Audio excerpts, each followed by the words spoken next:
Tonight, the Bruins look to end their two-game skid against one of the most dangerous teams in the National Hockey League, the high-flying Colorado Avalanche. Hello again, everybody. Along with Andy Brickley, I'm Judd Surratt. Thanks for joining us. We are going to see a lot of changes tonight for the Boston Bruins. Hampus Lindholm is back into the lineup. All four lines for Marco Sturm will have a different look and feel up front.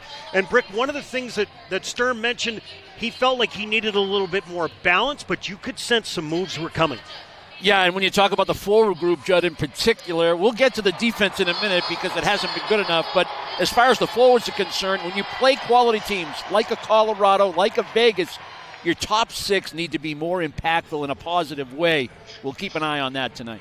Believe it or not, through the first 5 games of the National Hockey League season, the Boston Bruins have scored more goals than the Colorado Avalanche. However, the Bruins are not built to win games that way. And Marco Sturm said here in the last 2, Brick, we've cheated the game. Jeremy Swayman is going to get the start here for the Bruins. He has excellent numbers lifetime against the Colorado Avalanche, 3-0-1, only 7 goals against. His counterpart at the other end, Scott Wedgwood, has started in every single game for the Avs early in the season. That's due to an injury to the guy who's normally the number 1, Mackenzie Blackwood. He is coming back from an injury, just finished a rehab stint in the American Hockey League, but Wedgwood has only allowed 8 goals here in the first 5 games.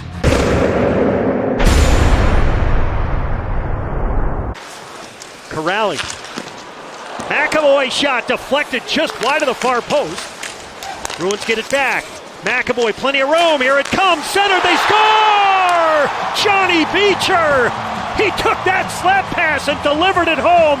He's got 3 goals in 4 games against the Avs, and the Bruins strike first. And this is the stuff you love to see by the Bruins defense. Active in the offensive zone. What a nice pass to set this play in motion initially by Mason Lohrei at the left point. The Bruins puck retrieval with some speed along the wall. Nice little give and go for the one-timer. Now this is puck retrieval right here. Put some pressure on Colorado. That's a nice job. Corrali comes over to lend support for Beecher, and now Beecher's able to beat his man off the wall, and he's looking for it. He's looking for the puck as he goes to the net. McAvoy, who just teed one up, he's going to fake the shot and deliver a perfect shot pass to a wide-open Beecher. 4th line on the ice, giving you the lead. Sound familiar? And that's usually forced Josh Manson to play his offside. And he said it's really hard for him. It's something that he struggles with. McKinnon into the slot. Backhand, he scores! Like he was shot out of a cannon. He came down the slot and backhands one by Swayman. And the Bruins and Avalanche are tied at 1. You got to know who you're out there against. And we talked about playing power versus power. Pasternak has an option when he gets this puck on the off wing, go forward. Well, he wants to circle back, try to regroup right here. You give up ice and then you try to make a play. You turn the puck over. Now it's a 2-on-1. We talked about it in the open. Turnovers, they're so hard to defend, especially against high-end talent. And McKinnon just explodes to the goal. It's on his forehand enough to freeze Swayman enough. And once he sees that, he's able to go back in, slide it inside that near post. Marco Sturm said this morning about Zadorov that he had a tough preseason, but said he's been rock solid, particularly on the penalty kill, using his reach to help thwart. Manson from the high slot rifles it through some traffic, and the Avs move in front 2-1.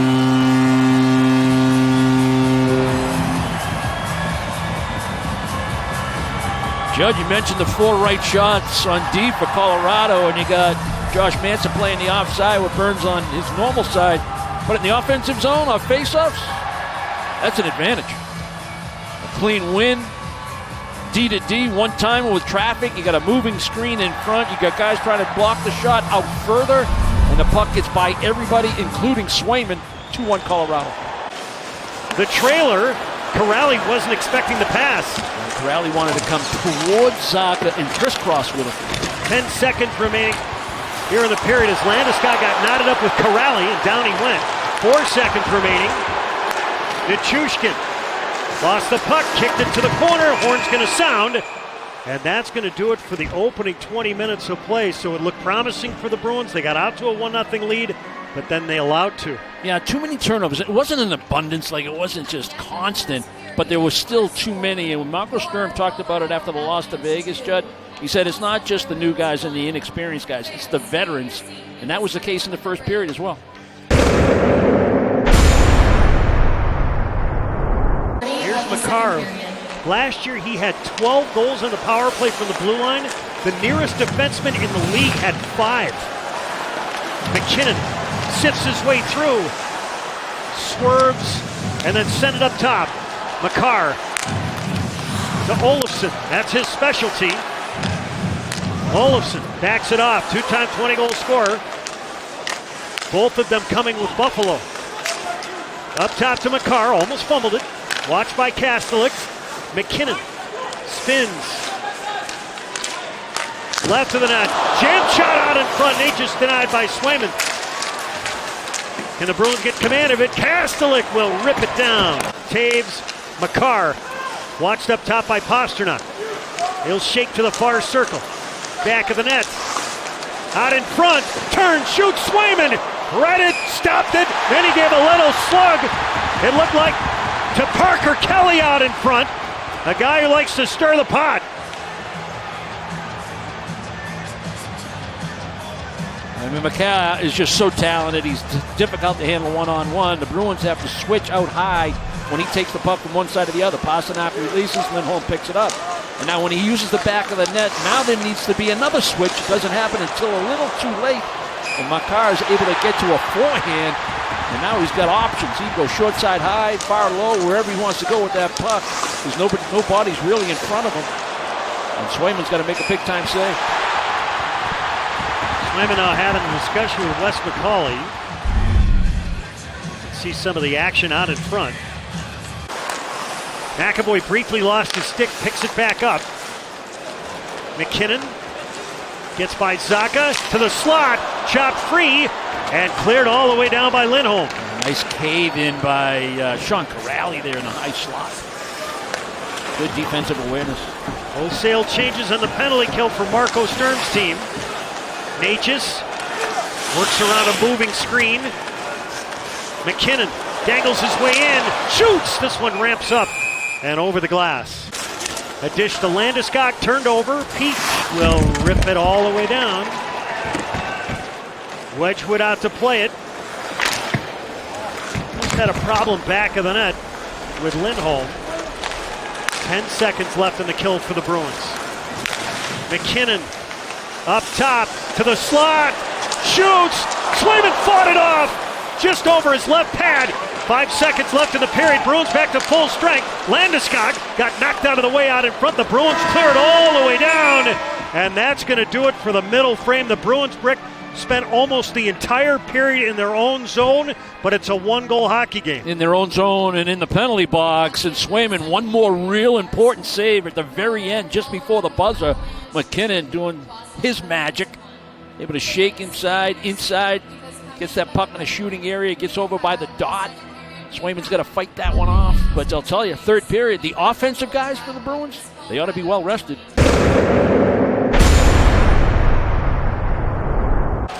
Out comes McKinnon. 2-on-2. McKinnon waits. Send it right in the net. McKinnon shoots. He scores! That puck on a tee, and Nathan McKinnon rips in his second of the night, and it's 3-1 Avalanche.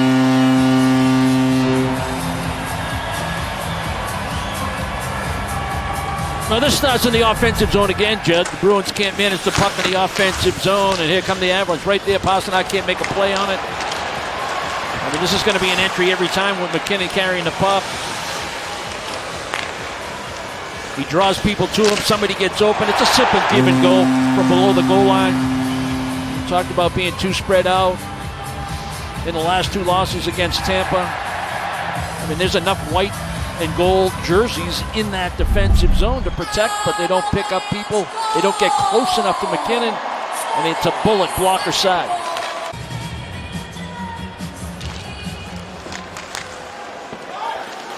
Back of the net, Yoki Haru looking for his 100th career NHL point. Fired up the middle. Beecher around to check, left to the cage, out in front, backhand. Wedgwood denied. And this puck is sent all the way down. Great effort by Johnny Beecher. Takes that good pass from Castler coming out of the zone and just speeds to the outside, attacks the net. Here's Zadorov, fires, blocked, rebound. What a stop by Wedgwood. He lunged to his left, and Beecher can't believe it. He's denied his second. The Ball Arena is buzzing after that stop by Wedgwood. Well, Johnny Beecher playing like a guy that wants to stay in the lineup. He's been very good tonight. Little self-pass up the wall from right around Walensky, attacks the net, tries to go backhand, forehand. That's a good stop by Wedgwood. And then a purposeful shot right there by Zadorov, cruising in from that left point. A rare second chance opportunity for the Bruins. And Beecher elevates, but again, Wedgwood able to track that puck and make a big-time glove stop. Bruins enter. Now Asimont. Centered. Arvidsson denied the rebound out in front. Asimont got an offering away. Hansen out of the box, left circle, center, deflected. Swayman the stop, he dragged the right leg. Where's that puck? Swayman able to cover up.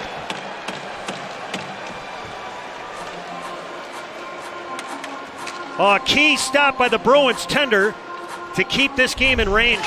Yeah, the Bruins weren't able to generate quality scoring chances on their power play. Close range opportunity there for Arvidsson. The Avs were able to free that puck up. Perfect timing because Manson was coming out of the box. The Bruins were left to defend basically a 3-on-1, 3-on-2. Lindholm did a pretty good job staying in the middle to deny a tape-to-tape play, but then it got dangerous with that puck ricocheting around, in and around Swayman. Now McAvoy with it. Swayman going to the bench for the extra attacker. Just under 3 minutes left. Arvidsson pounds it in.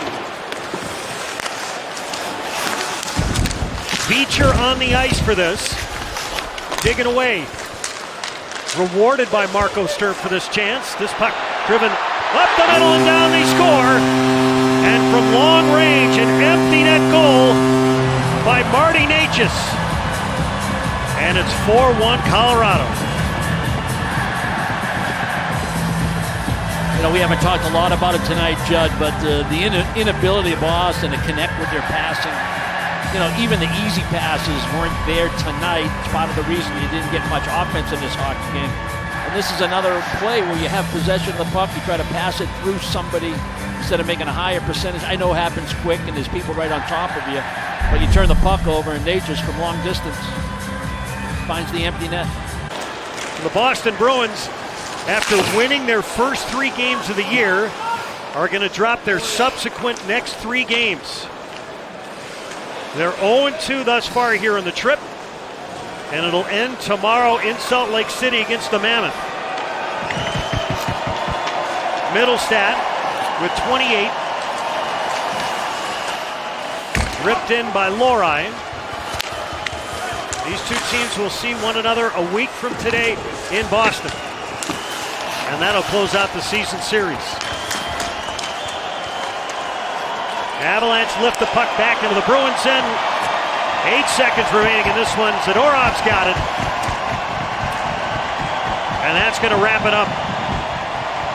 You knew it was going to be a tough trip, particularly the first 2 games with the quality of teams in the Vegas Golden Knights. And tonight's opponent, the Colorado Avalanche. Bruins didn't do a good enough job defensively in the first loss on this trip, the 6-5 game in Vegas. Tonight they tried to repair those fixable deficiencies defensively. They got great penalty killing, great goaltending, but absolutely no offense.